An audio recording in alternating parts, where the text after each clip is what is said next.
Marine lines स्थित Patel mention मामले से जुड़ी एक महत्वपूर्ण और औपचारिक अपडेट सामने आ रही है। इस प्रकरण से प्रभावित सभी 18 निवेशक परिवारों ने अब अपनी कानूनी बात और समस्याओं को मीडिया के समक्ष निष्पक्ष रूप से रखने के लिए पावर पब्लिकेशन स्टूडियो पर अपना विश्वास व्यक्त किया है। पत्रकारिता की पारदर्शिता के तहत इन सभी निवेशकों ने सामूहिक रूप से पावर पब्लिकेशन स्टूडियो को अपना आधिकारिक मीडिया प्रतिनिधि अपॉइंटमेंट लेटर नियुक्त किया है। हमारा उद्देश्य इस पूरे मामले में सभी संबंधित पक्षों के बयानों, तथ्यों और दस्तावेजों को बिना किसी व्यक्तिगत आक्षेप के पूरी तरह संतुलित और न्याय संगत तरीके से जनता के सामने लाना है, ताकि मामले की सही और जमीनी हकीकत स्पष्ट हो सके। महत्वपूर्ण प्रारंभिक कानूनी घोषणा और निष्पक्षता disclaimer, opening legal disclaimer and balance note. इस खोजी रिपोर्ट भाग 1 को देखने पढ़ने से पहले सभी दर्शकों और पाठकों के लिए एक आवश्यक एवं वैधानिक सूचना। पत्रकारिता के उच्चतम सिद्धांतों, नैतिक मानदंडों, जर्नलिस्टिक एथिक्स और निष्पक्षता का पालन करते हुए हमारे स्पेशल इन्वेस्टिगेटिव ब्यूरो ने इस समाचार को प्रसारित करने से पहले इस मामले से जुड़े सभी प्रतिपक्षियों, ओपोनेंट्स, एक्यूज्ड से संपर्क कर उनका पक्ष और स्पष्टीकरण रिकॉर्ड करने का हर संभव व वैधानिक प्रयास किया है। अतः इस रिपोर्ट की शुरुआत में ही हम निम्नलिखित तथ्यों को सार्वजनिक रूप से रिकॉर्ड पर रख रहे हैं। मुख्य आरोपी वाहिद रफीक पटेल का पक्ष बिल्डर वाहिद रफीक पटेल से उनका पक्ष जानने के लिए हमारे द्वारा लगातार कई बार फोन कॉल किए गए।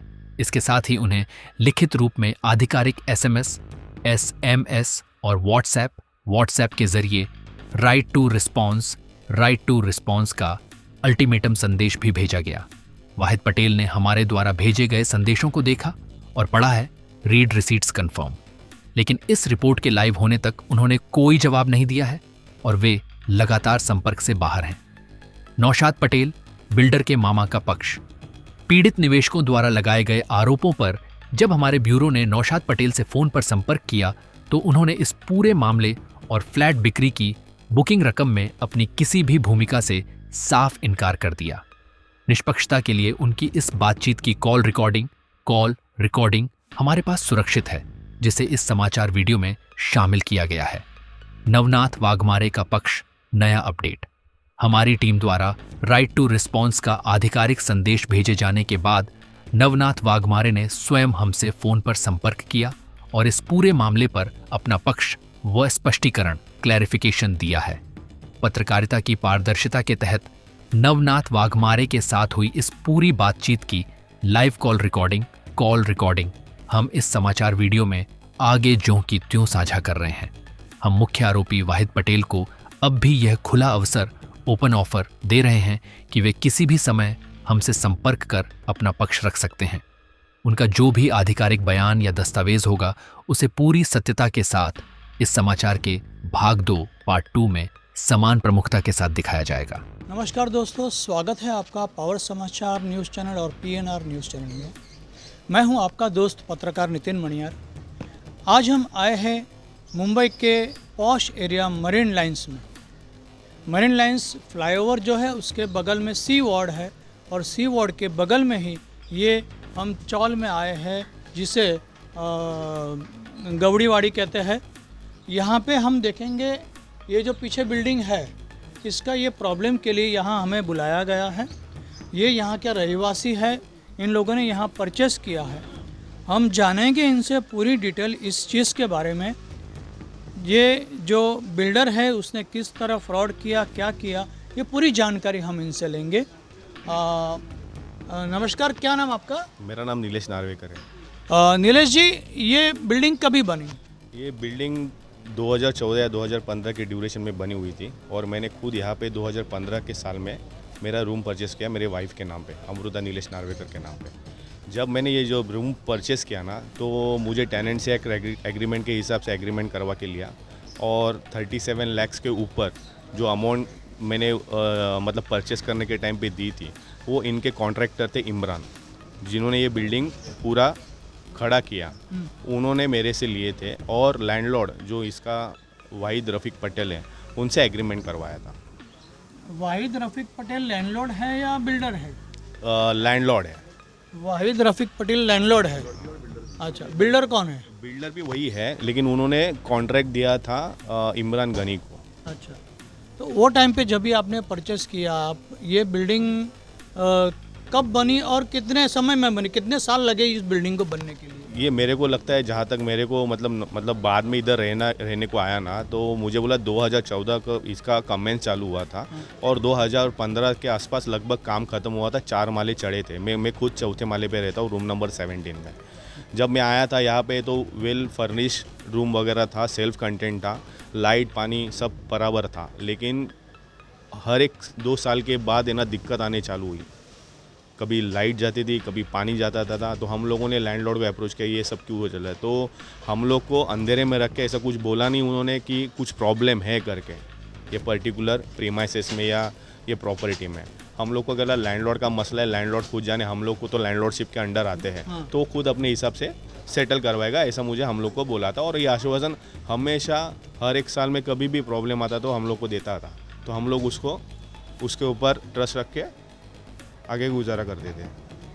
तो जैसे मेरी नॉलेज के हिसाब से मैं 28 साल से पत्रकारिता करता हूँ और ये आपकी बिल्डिंग जब 2014 में बनी है, तो उस समय टेनेंसी राइट तो चला गया था, ओनरशिप राइट था। तो इसने टेनेंसी राइट दिया तो आपको ये डाउट नहीं आया कि आपको ये टेनेंसी राइट एक्सेप्ट किया आप लोगों ने? सर, ये जो एरिया है ना मरीन लाइन्स, या आप इसको मतलब गिरगांव 4 साउथ बॉम्बे बोल सकते हो, इधर मेजोरिटी 70% 80% लैंडलॉर्डशिप है। ये अभी बाद में जीआर पास हुआ कि लैंडलॉर्डशिप बंद करके ओनरशिप में चले जाएंगे। लेकिन अभी भी आप सर्वे करोगे ना तो मुंबई 4 और मुंबई 2 में 70-75% या 80% भी पकड़ोगे तो लैंडलॉर्डशिप है। ओके। और ये आप लोगों को कब पता चला कि ये फ्रॉड हो गया है आपसे? हाँ, ये हम लोग को पता जब चला कि 1 साल हो गया, कुछ प्रॉब्लम नहीं आया। 2016-2017 के आसपास है ना, अचानक वाटर टैक्स, वाटर डिपार्टमेंट के पब्लिक आया और वाटर कट कर दिया। तो हम लोगों ने जाना बीएमसी के, तो बोले, हम लोग को जवाब दिया, रीज़न पूछा कि क्यों वही कट किया।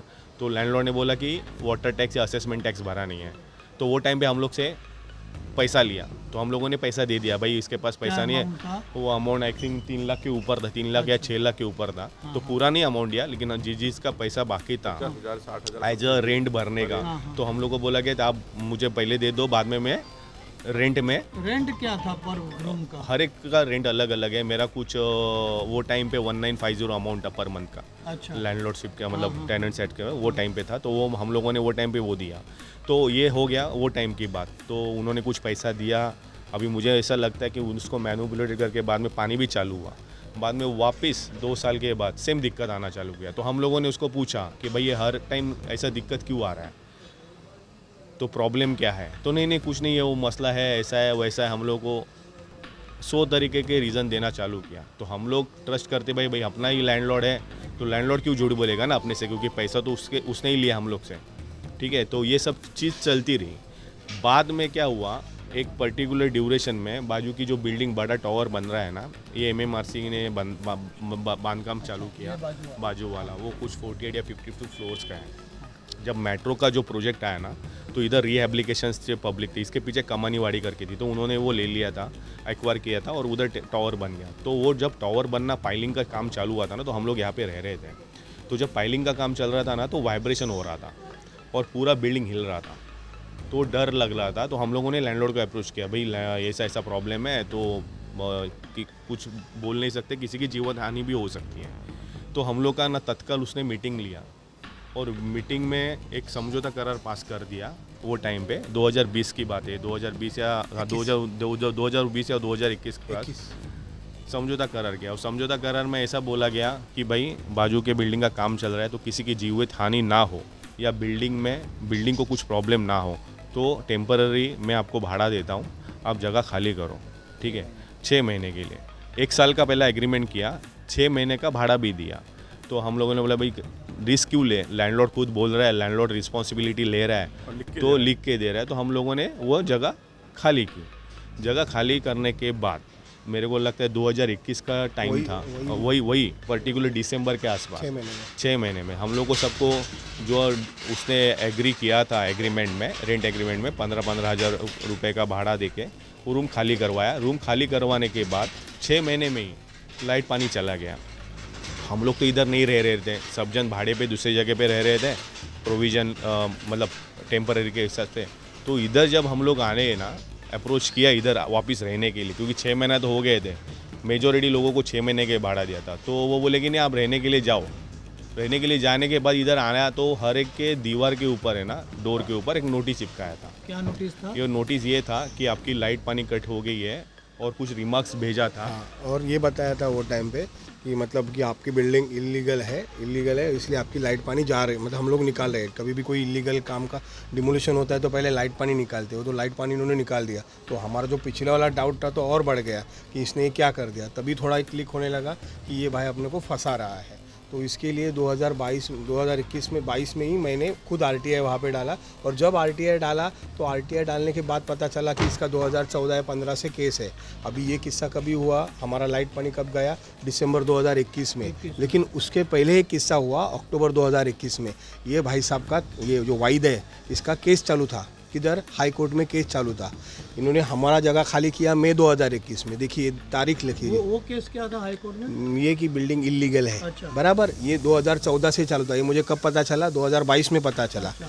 ये मई 2021 में हम लोग को बिल्डिंग खाली करवाया। अक्टूबर 2021 में उसका हाई कोर्ट में उसने केस वापस लिया। अभी वो वापस क्यों इंटेंशन से लिया आई डोंट नो, ठीक है। और दिसंबर 2021 में अगर कोई बिल्डिंग डिमोलिश होता है तो पहले उसका लाइट पानी जाता है, तो उसकी वजह से लाइट पानी निकला। और तभी हमने उसके साथ ही चले गए कोर्ट में केस डालने। और कोर्ट में हम इसके साथ केस डालने गए, लेकिन वो केस में उसने हम लोग को लाइट पानी आए ऐसा कुछ भी प्लीज़ नहीं डाला था, कोई भी मोशन डाला नहीं था। केस आपने किसके ऊपर किया? केस उसने ही हम लोग को लेके चला। हम लोग उसके इन्फ्लुएंस के अंडर थे, हम लोग उसके इन्फ्लुएंस के अंडर थे। BMC के ऊपर केस डाला कि हमारा बिल्डिंग इलीगल है, हमको स्टे दे दो।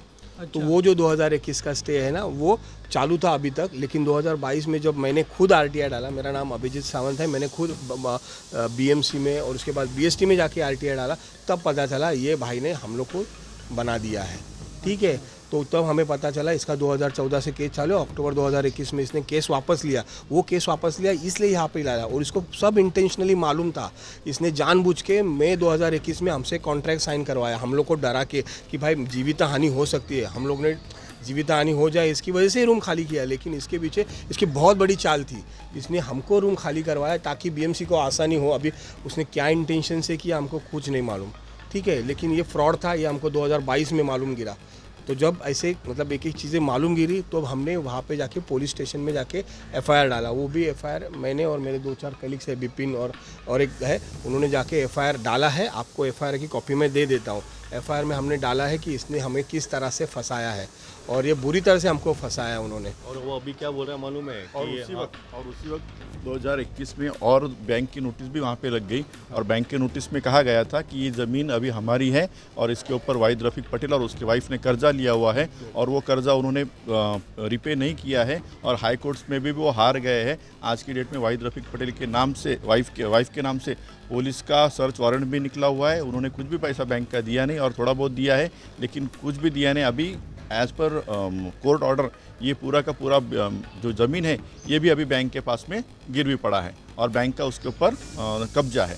तो ये भी उसने हमसे छुपाया, और ये भी हमें आखिर तक बोला नहीं मालूम था हमें। अभी हम लोग उसको अप्रोच कर रहे हैं ना कि भाई अभी आगे का क्या करेगा। बिल्डिंग तो BMC वालों ने हम लोगों ने रोकने की कोशिश पूरी तरीके से की।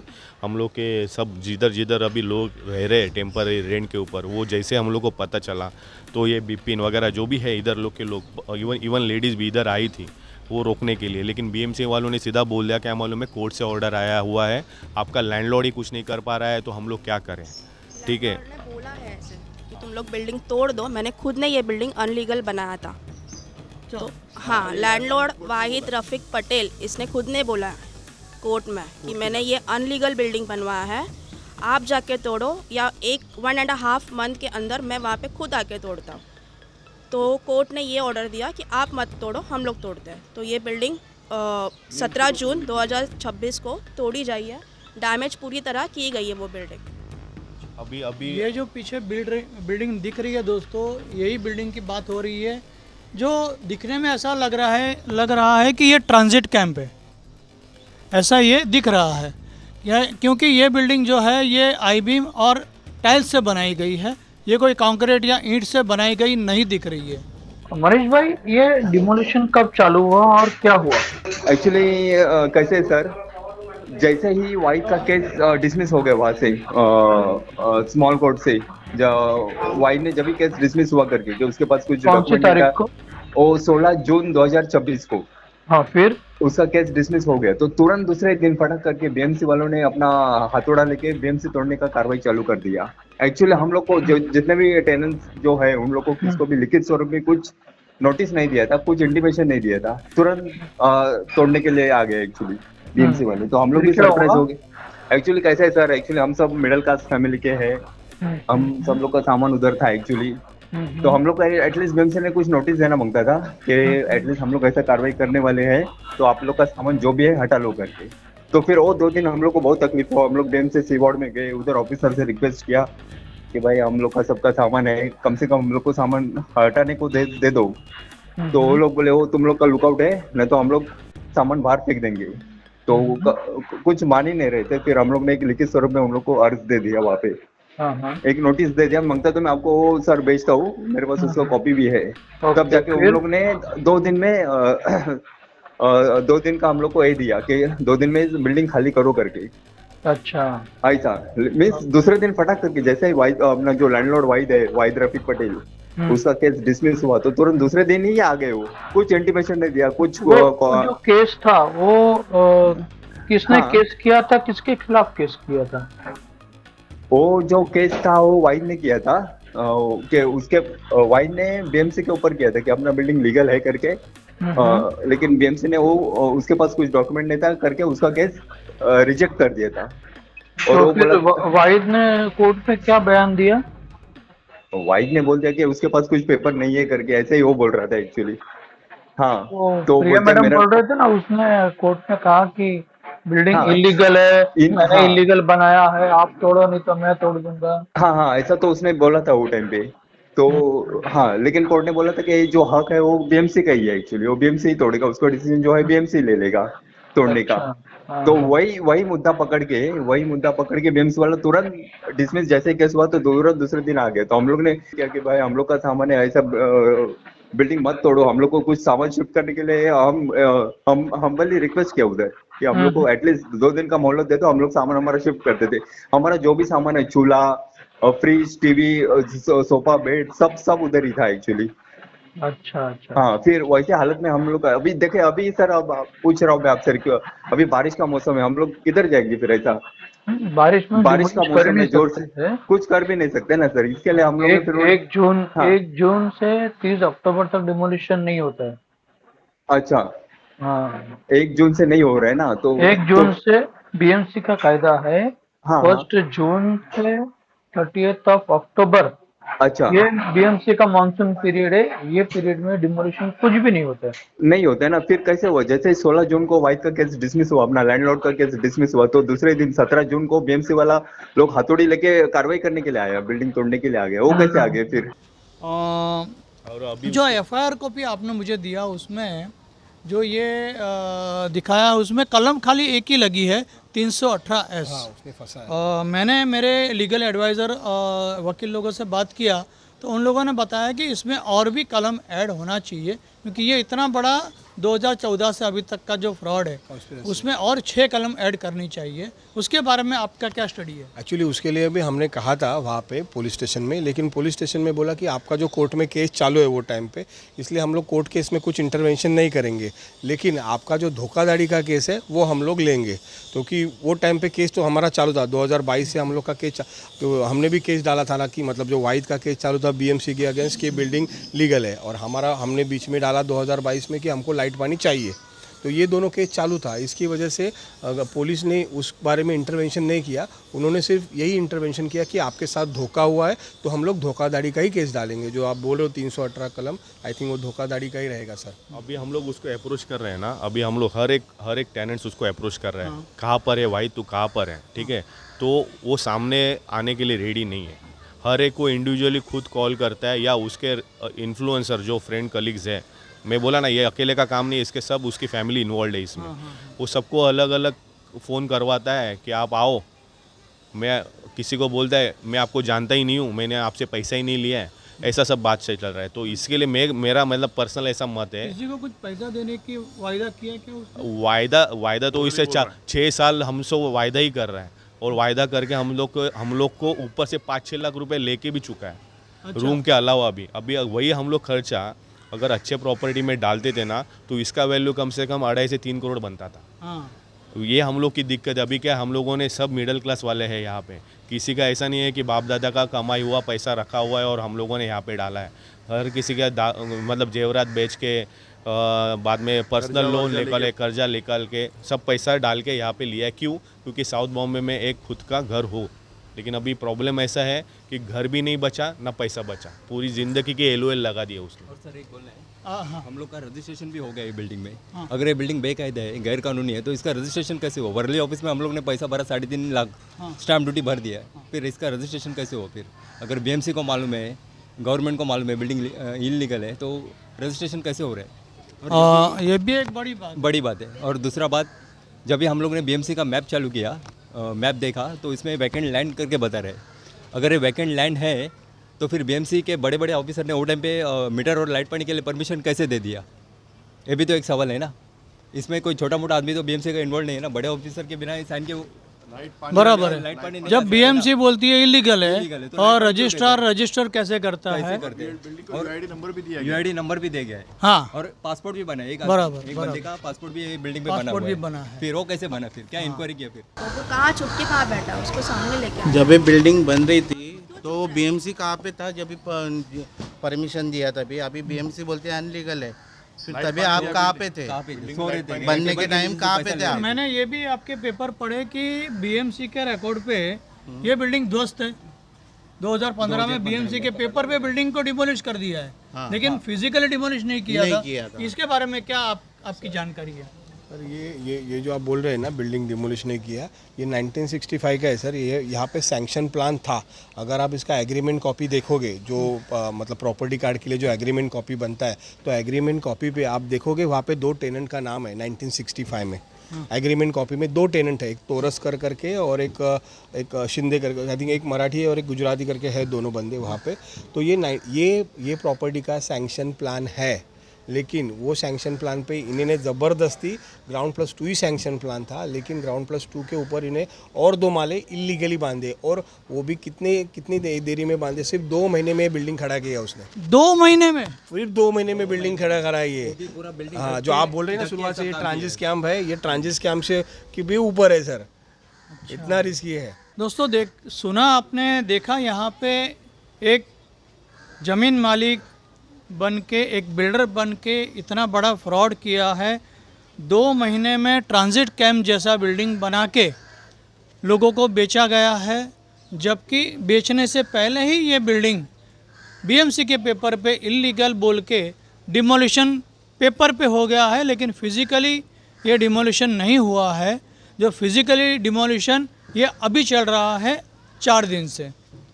यहाँ की दीवारें और स्लैब वगैरह तोड़ दिए हैं। ये बिल्डिंग का ढांचा अभी खड़ा है, लेकिन अंदर दीवार वगैरह तोड़ दी गई है। वो भी मैं आपको वीडियो दिखाता हूँ कि देखिए ये डिमोलिशन चालू है। तो ये जो बिल्डर है और बिल्डर के साथ जितने भी ऑफिसर, पुलिस वाले या BMC वाले मिले हुए हैं, ये सभी इसमें आरोपी बनते हैं। ये पूरा केस स्टडी करने के बाद मेरे लीगल एडवाइज़र के साथ जो मैंने ये चर्चा की ये केस के बारे में, तो ऐसा पता चल रहा है कि पुलिस ने जो FIR ली है उसमें 318(4) जो कलम ली है, उसके साथ और 6 कलम लेनी चाहिए, जो मैं स्क्रीन पे आपको दिखाता हूँ। ये कलम भी इसमें ऐड करेंगे तब जाके इन लोगों को न्याय मिल सकता है। और दोस्तों, आपको क्या लगता है कि इन लोगों ने क्या करना चाहिए न्याय मिलने के लिए? कमेंट में ज़रूर बताएं। और पावर समाचार और PNR न्यूज़ को फॉलो कीजिए, सब्सक्राइब कीजिए, और इस वीडियो को जितना हो सके उतना ज़्यादा फॉरवर्ड कीजिए, शेयर कीजिए लोगों से, ताकि लोग जागरूक हो और ऐसे धोखाधड़ी में ना फंसे। और ये जो वाहिद पटेल जो बिल्डर है, ये बिल्डर तक और कानून तक और सरकार तक ये बात पहुँचे और सरकार इसमें कुछ हस्तक्षेप करके इन लोगों को न्याय दे। इन लोगों ने जब परचेस किया था तब 50 लाख की वैल्यू थी, आज 2026 में इसकी वैल्यू 1.5 करोड़ हो गई है। तो 1.5 करोड़ के हिसाब से इन लोगों को सबको, हर एक घर वालों को न्याय मिलना चाहिए। ये मेरी सरकार से विनती है। वो अपने सामने आना चाहिए यहाँ तक कि बाबा ये मेरी बिल्डिंग है, आ जाओ, जिसको जो चाहिए वो आ जाओ, हमसे बात करने के लिए आ जाओ। मेरा पैसा अभी नहीं मांग रहे हम लोग, तो बात करने के लिए तो आ जाओ आगे। बात करने के लिए भी आप चुप रहे हो, तो क्यों चुपना है? पैसा लेते समय आप लोग घूम रहे थे ना हम लोग के आगे पीछे, अभी साइन दे दो या रजिस्ट्रेशन के लिए चलो, तो अभी क्यों वो चुप के बैठा है? एटलीस्ट सामने तो आओ। 5 साल से वो अपने सामने नहीं आ रहा है, ना हमारा फ़ोन उठा रहा है, ना हमसे कोई कांटेक्ट कर रहा है। किसी थर्ड पर्सन को ही हम लोग को बेच के बोल रहा है कि तुम लोग को 20 लाख देता हूँ, ये देता हूँ, वो देता हूँ। आप आके बात करो ना सामने। दोस्तों, हम इस केस के बारे में वाहिद पटेल से भी अभी संपर्क करेंगे और उससे भी हम सवाल करेंगे। जबकि यहाँ पे लोग जो प्रिया मैडम ना, आपका नाम? प्रिया जी ने बताया कि वाहिद पटेल ने कोर्ट में खुद कहा है कि उसने इलीगल बिल्डिंग बनाया है, बीएमसी इसे तोड़ दे या मैं तोड़ दूंगा। तो फिर उसने खुद इलीगल बनाया है, सबको मैनेज करके, ये इन लोगों को ऐसा इस तरह चीट करके बेच के आज वो खुद डिमोलिश करवा रहा है। मतलब वो क्या चाहता है यहाँ पे? ये एक बहुत बड़ा सवाल है कि वो क्या चाहता है, क्यों उसने अभी कबूल किया कि ये इलीगल बिल्डिंग है। एक बहुत बड़ा सवाल है। पैसा कमाना है क्या? ऐसा ही फ्लॉट बना के पैसा कमाना है? 40-40, 50-50 लाख रुपया 2020, 2019 में, 2015 में जो तूने सबसे लिया, सब तेरे रूम्स बेच के हो चुका, फिर तू फरार हो गया यहाँ से। जो 2026 जब बिल्डिंग टूटने आई है ना, तो भी तू दिखाई नहीं दे रहा आसपास कहीं पे भी।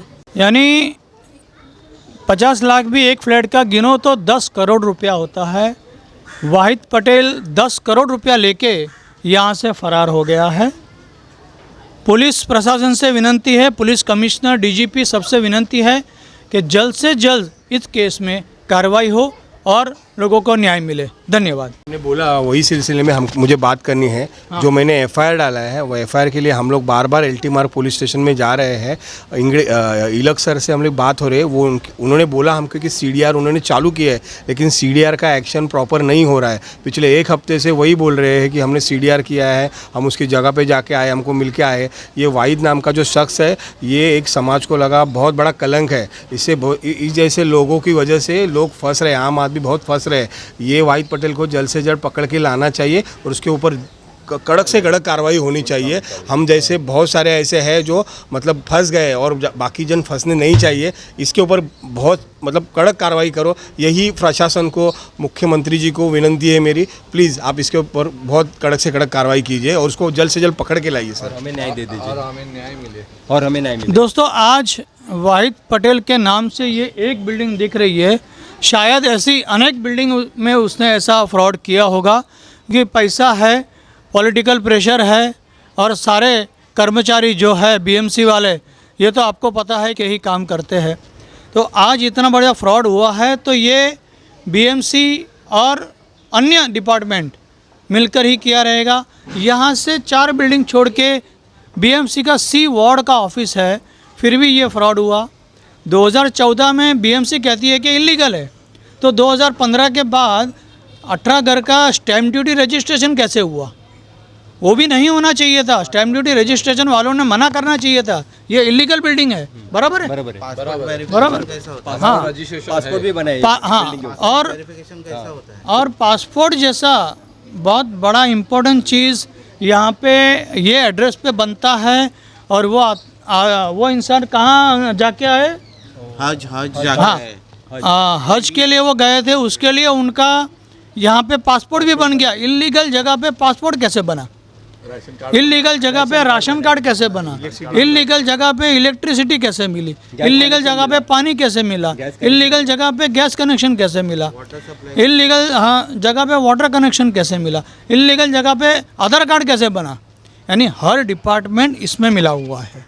दोस्तों, अभी हम आए हैं LT मार्ग पुलिस स्टेशन पे। पटेल मेंशन के बारे में यहाँ इन्वेस्टिगेशन ऑफिसर से हम मिले। इन्वेस्टिगेशन ऑफिसर ने कहा कि इसकी हम पूरी जांच पड़ताल कर रहे हैं और जल्द ही कुछ ना कुछ निर्णय हम आपको देंगे। ऐसा जो पटेल मेंशन के रहवासी भी मेरे साथ आए हैं वो भी हमारे साथ है। मैं इन लोगों के साथ LT मार्ग पुलिस स्टेशन में मिला हूँ इन्वेस्टिगेशन ऑफिसर को। उन्होंने ये भरोसा दिया है कि आपका जो केस है वो अभी अभी मेरे पास आया है। दूसरे जो इन्वेस्टिगेशन ऑफिसर थे उनका ट्रांसफ़र हुआ है। तो दिनकर जी ने इन्हें विश्वास दिया है कि 2-3 दिन में आपको कुछ ना कुछ अपडेट मैं आपको दूंगा। आपका केस स्टडी कर रहा हूं और आपको न्याय देने के लिए मैं पूरा प्रयत्न करूंगा, ऐसा दिनकर जी ने इन्हें आश्वासन दिया है। धन्यवाद। हेलो, नौशाद जी, पत्रकार नितिन मणियार बोल रहा हूँ। बोलो। पत्रकार नितिन मणियार बोल रहा हूँ मैं। बोलो ना। ये वाहिद पटेल जी से बात करनी थी। उनको कल फोन भी किया था, मैसेज भी किया था, लेकिन कोई रिप्लाई नहीं आया। वो पटेल मेंशन के बारे में कल आपके रहीवासी लोगों ने बुलाया था मुझे और मैंने उनका इंटरव्यू लिया है। मुझे आपका भी इंटरव्यू लेना था सर।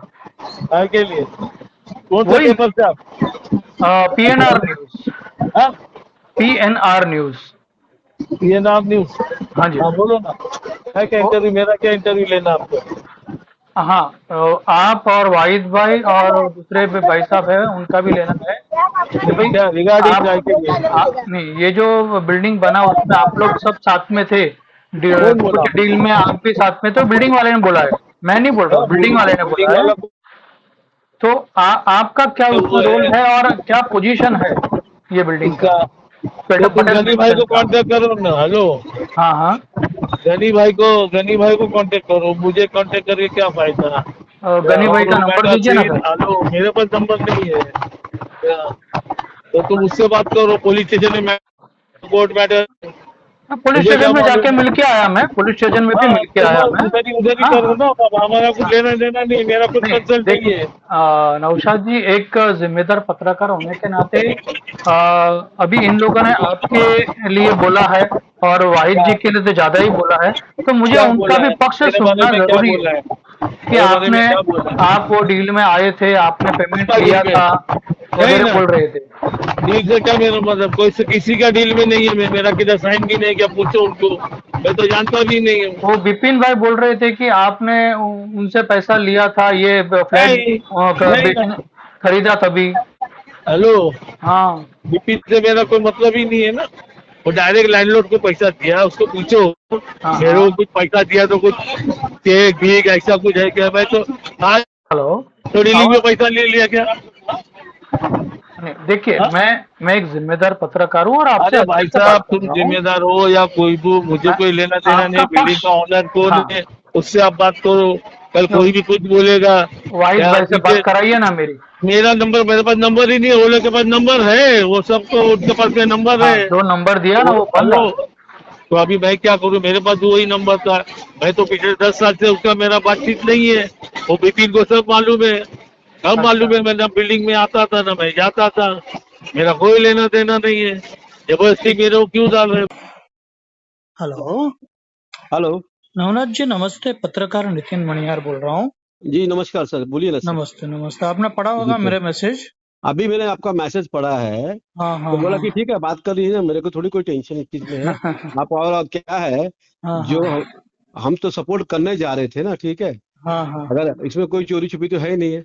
बराबर है। और मैं तो 2-4 दिन से एक बार आपका कॉल आया था, मुझे लगा आप दोबारा कॉल करोगे, तो आप ही का कॉल मुझे आया नहीं है, तो इसीलिए मैंने अच्छा। आपको कॉल नहीं किया। ठीक है। मैंने आपको और व्हाट्सएप भी किया, आपने कॉल नहीं उठाया, शायद बिजी रहेंगे, सर, कुछ मैं भी है। बहुत बिजी हाँ, था। हाँ हाँ, और कॉल नहीं उठाने का कोई सवाल ही पैदा नहीं होता, सबसे पहली बात। ठीक बराबर है। बराबर। अभी आपका मैंने मैसेज पढ़ा, तुरंत मैं बोला आपको मुझे कॉल करिए सर। बात क्या क्या क्या बात करना है मुझे बताइए, मैं आपको जवाब देता हूँ क्या है क्या नहीं प्रॉब्लम करके। अच्छा, देखिए ऐसा ये है। प्रिया जी ने आपका नंबर दिया है। किसने? प्रिया प्रिया प्रिया प्रिया को? सावंत। प्रिया नहीं, वो सावंत, उसके पति ने आपका फ्लैट परचेस किया था, आप रहते थे वो फ्लैट। हाँ हाँ हाँ हाँ हाँ। हाँ, है ना? वो उसके पति को मैं जानता हूँ। हाँ हाँ, बराबर और बराबर। प्रिया सावंत को मैं जानता नहीं। सबसे पहली बात हाँ, सुनिए मेरी बात। बराबर। हाँ। पटेल मेंशन में मेरा बात ना, जो ये है क्या नाम है उनका, सावंत। GTS में काम करते मोरे साहब, हाँ हाँ हाँ। उनसे मेरी बात होती थी। ठीक है। मोरे मोरे कौन है? मोरे साहब, मोरे जी है वहाँ पे, उनका भी एक फ्लैट है, वो अच्छा अच्छा इनके सब लोगों के मीडिएटर है। अच्छा अच्छा अच्छा ठीक है, उनसे हाँ मेरी बात हुई थी। हाँ हाँ और ऐसा हुआ था कि हम्म सर ये देखिए, ये प्रॉपर्टी है जो है ना, ये बैंक में ऑलरेडी गिरी हुई है, बराबर है। हाँ, जो वो मझगांव से लोन लिया हुआ 1.5 करोड़ यस का। यस, 1.5 करोड़ का लोन लिया, उसका कुछ शायद आउटस्टैंडिंग कुछ 5-6 लाख करोड़ के ऊपर चला गया है। हम्म। तो ये वाहिद जो है, इनका जो पटेल मेंशन का मालिक है, वो जाके बैंक में पार्टी लगाए। इन्होंने भी, ये जो टेनेंट लोग हैं, इन्होंने भी बहुत कोशिश की है पार्टी लाने की। इनसे भी हुआ ना, 1-2 पार्टी बीच में लाया भी था, वो डायरेक्ट वाहिद से बात सब चीज हो रहा था। ठीक है, अभी एक पार्टी अपने नहीं, पास पार्टी मतलब किस चीज के लिए? वो एक पूरी जगह पटेल मेंशन बेचने की जगह पे, अच्छा अच्छा क्योंकि बैंक का जो लोन है वो क्लियर करके जो पैसा बचेगा वो हम्म। टेनेंट लोग को देंगे करके। अच्छा अच्छा अब इसमें क्या लीगल है, क्या इनलीगल है, इसके बारे में मुझे कोई आइडिया नहीं है, सबसे पहली बात। हम्म ठीक है, और जो जिन्होंने किससे किससे खरीदा है, क्या क्या खरीदा है, वो वाइद का मैटर है, वो उनका मैटर है। मैं इसलिए बीच में आया हूँ कि एक पार्टी अभी सामने से आई थी, वाइद के पास ही था पार्टी वो, हाँ जो हाँ मैंने उनसे एक बार मिला था, तो बोले सर हाँ हम इसमें चीज में इंटरेस्ट है, सिर्फ जगह लेने में, टेनेंट्स का हमको कोई मतलब नहीं है, टेनेंट्स का हमारा कोई राइट्स नहीं है, हम जगह पे जगह लेने के लिए इंटरेस्टेड है, अच्छा ऐसा उन्होंने मुझसे बात कहा था। अच्छा तो मैं बोला भाई सब जगह इंटरेस्ट है, वो टेनेंट लोग का भी पैसा है, देना पड़ेगा ना, उनको हम लोग कैसे अलग करेंगे। ठीक है, तो बोले कि देखिए सर, हमारा उनका ऐसा कुछ सौदा हुआ था, 6 करोड़ के आसपास सौदा उन लोग का बीच में हुआ है, पार्टी का और वाहिद का। वाहिद ने मुझसे कंफर्म किया कि सर इतना इतना मुझे मिल रहा है। बैंक वालों से उन्होंने बात किया था, बैंक वाले शायद 1.5 करोड़ में मान गए हैं, जो 1.5 करोड़ में उनका सेटलमेंट हो रहा है पूरा, बचा हुआ 4.5 करोड़ रुपया। तो 4.5 करोड़ में बीएमसी का कुछ असेसमेंट टैक्सेस और कुछ पोर्टल चार्जेस कुछ है, जो कुछ 25-30 लाख रुपए के आसपास पेंडिंग है, वो पे करना है। तो बचा 4 करोड़ ऊपर का, और एक 15-20 लाख रुपए ऊपर का। तो 4 करोड़ रुपया उन्होंने मुझे बताया था कि भाई ये 4 करोड़ रुपया जो बचता है ना, ये टेनेंट लोग को दे दो, क्योंकि कोर्ट से इन लोग केस हार गए, सब लोग हार गए केस, वाइट भी हारा, ये टेनेंट लोग भी हारे, सब कुछ हारे, बिल्डिंग तो इनलीगल है, ये सब मालूम पड़ गया था।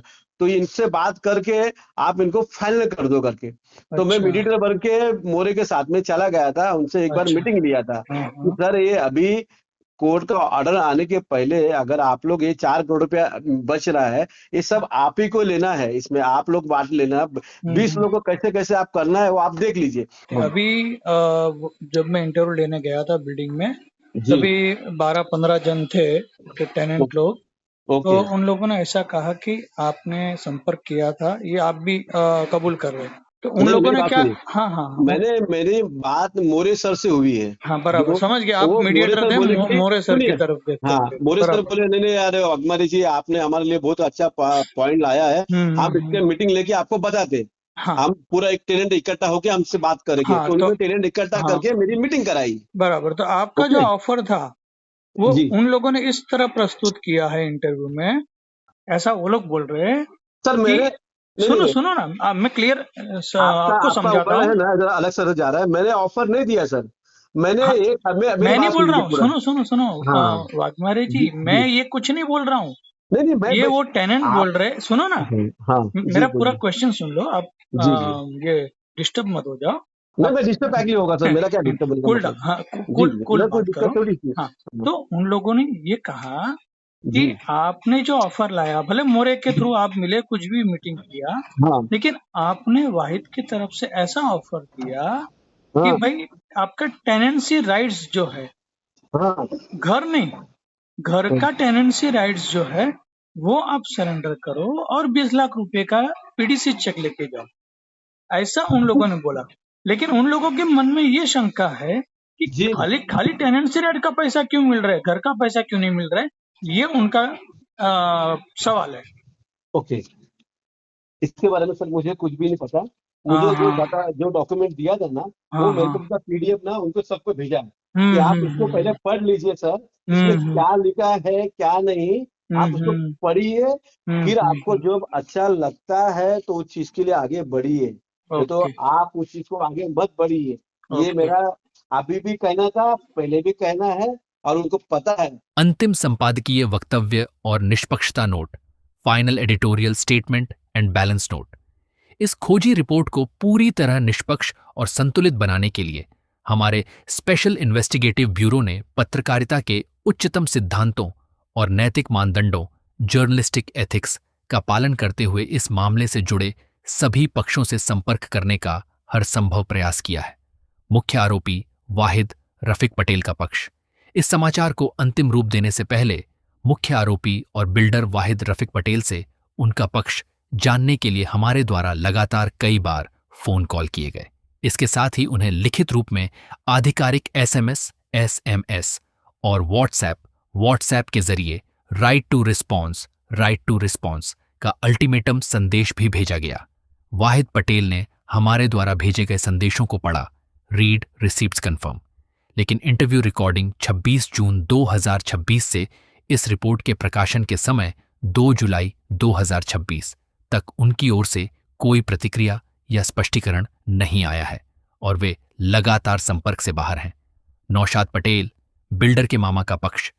पीड़ित निवेशकों ने सीधे आरोप लगाए हैं कि वाहिद पटेल के मामा नौशाद पटेल इस पूरे सौदे में नियमित रूप से शामिल थे। उन्होंने ही फ्लैट बेचे थे और बुकिंग की रकम वसूल की थी। जब हमारे ब्यूरो ने इस संबंध में नौशाद पटेल से फोन पर संपर्क किया तो उन्होंने इस पूरे मामले में अपनी किसी भी भूमिका से साफ इनकार कर दिया। पत्रकारिता की सत्यता के लिए नौशाद पटेल की इस बातचीत की कॉल रिकॉर्डिंग हमारे पास सुरक्षित है और इसे इस रिपोर्ट का हिस्सा बनाया गया है। नवनाथ वाघमारे का पक्ष। निवेशकों के मुताबिक नवनाथ वाघमारे नामक व्यक्ति लगातार सभी निवेशकों को फोन कर उन पर दबाव बना रहा है कि वे महज 20 लाख रुपए लेकर अपने टेनेंसी राइट्स, किराएदारी के अधिकार सरेंडर कर दें। आज के बाजार भाव के अनुसार करोड़ों की कीमत वाले घरों के बदले इतनी कम रकम क्यों दी जा रही है? इस पर स्पष्टीकरण के लिए जब हमने वाघमारे को कॉल, SMS और व्हाट्सएप किया तो उन्होंने भी हमारे किसी भी संदेश का कोई जवाब नहीं दिया। महत्वपूर्ण कानूनी नोटिस और मानहानि से बचाव की घोषणा, crucial legal note and defamation disclaimer, कानूनी घोषणा, लीगल डिस्क्लेमर। मैं पत्रकार Nitin Maniyar, power publication studio और PNRnews.in का प्रतिनिधित्व करते हुए यह स्पष्ट कर देना चाहता हूं कि एक वरिष्ठ खोजी पत्रकार के रूप में मैंने इस मामले के प्रतिपक्षी, ओपोनेंट, एक्यूज्ड वाहिद रफीक पटेल, नौशाद पटेल और नवनाथ वाघमारे से पूरी तरह निष्पक्ष होकर उनका पक्ष और स्पष्टीकरण रिकॉर्ड करने का हर वैधानिक प्रयास किया है। हमारे बार बार संपर्क करने, संदेश भेजने और पर्याप्त समय देने के बावजूद जिन पक्षों ने अपनी प्रतिक्रिया दर्ज नहीं कराई है या जानबूझकर चुप्पी साधी है, वे भविष्य में मुझ पर, मेरी समाचार कंपनी या हमारे किसी भी डिजिटल प्लेटफॉर्म पर मानहानि, डिफेमेशन, मनहानि या छवि धूमिल करने का कोई भी कानूनी दावा करने के अधिकारी नहीं होंगे। कानूनन यह उनकी अपनी इच्छा से चुनी गई अनुपलब्धता मानी जाएगी। निष्पक्ष पत्रकारिता के प्रति अपनी प्रतिबद्धता दोहराते हुए हम इन सभी संबंधित पक्षों, वाहिद पटेल, नौशाद पटेल और नवनाथ वाघमारे को अब भी यह खुला अवसर, ओपन ऑफर दे रहे हैं कि वे किसी भी समय हमसे संपर्क कर अपना पक्ष, आधिकारिक बयान या दस्तावेज हमारे सामने रख सकते हैं। उनका जो भी पक्ष होगा उसे पूरी सत्यता के साथ इस समाचार के भाग 2 पार्ट 2 में समान प्रमुखता के साथ प्रकाशित किया जाएगा।